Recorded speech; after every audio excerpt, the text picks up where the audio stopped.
Hey boys, it just stopped raining and naturally I came out to my car and there seems to be water in my headlight. So that's fun.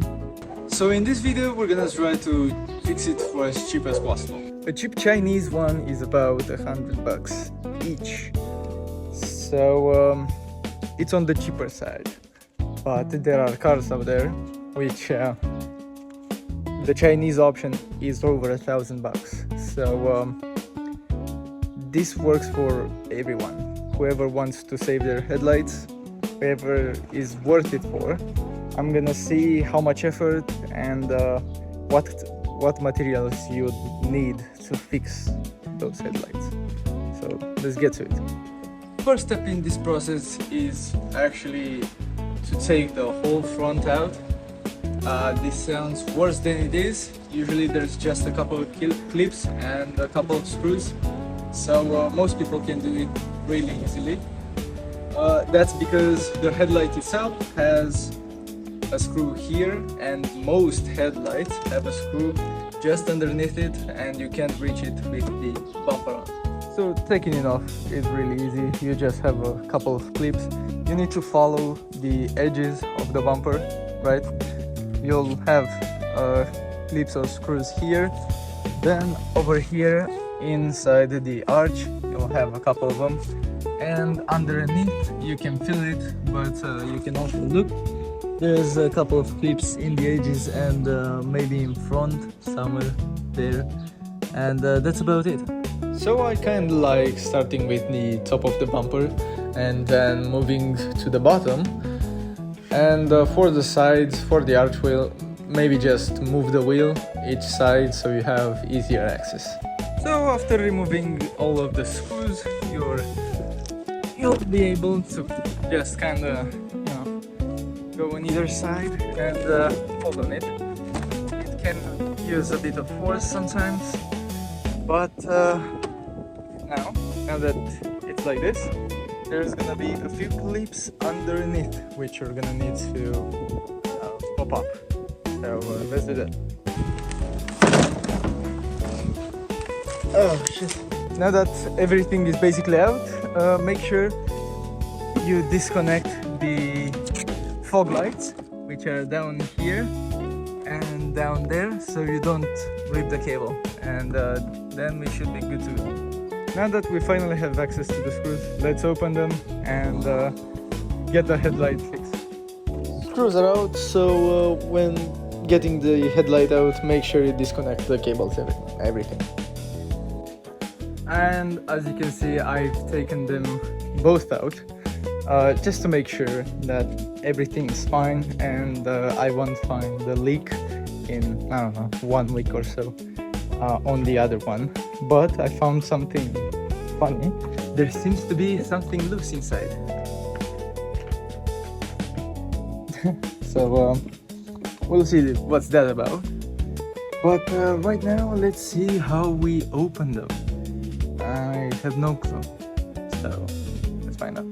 Alright, so I've been taking things out of it, and I don't even think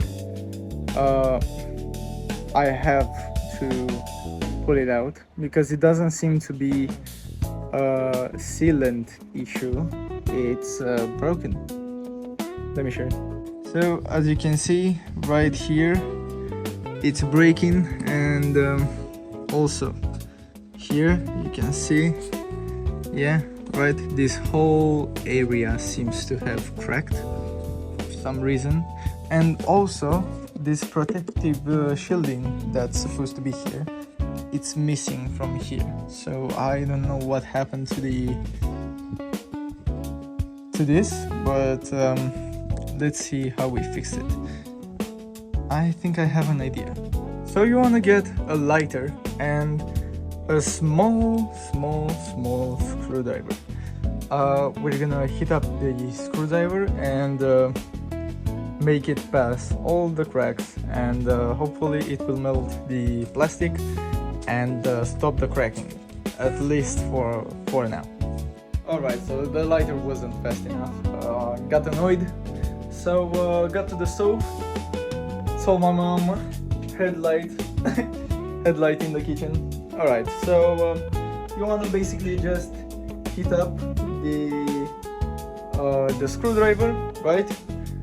Come over here and just paint over the cracks. It doesn't have to be perfect, really. You just wanna have it connected so it doesn't crack anymore. And then we'll get some gasket sealant or some silicone and put over it so we make sure it doesn't, it doesn't hold water anymore. So yeah, in the end, this is basically how it's gonna look. Patched up all the cracks, and now we're ready for the gasket sealant. After you fill every crevice of the previous crack with gasket sealant, as you can see, it should look something like this. Make sure it doesn't have any holes, and you should be good to go. So leave it in the sun for a bit, and there we go. So why did I choose gasket sealant instead of basically anything else? Well, it's because unlike silicone, this can stand up, this can resist up to 350 degrees. That's why it's used in engines and most of this stuff. Now, you're not gonna have that kind of temperature at the headlight, but it does get very hot sometimes. And especially when you're standing still, because there's no air to cool it down. So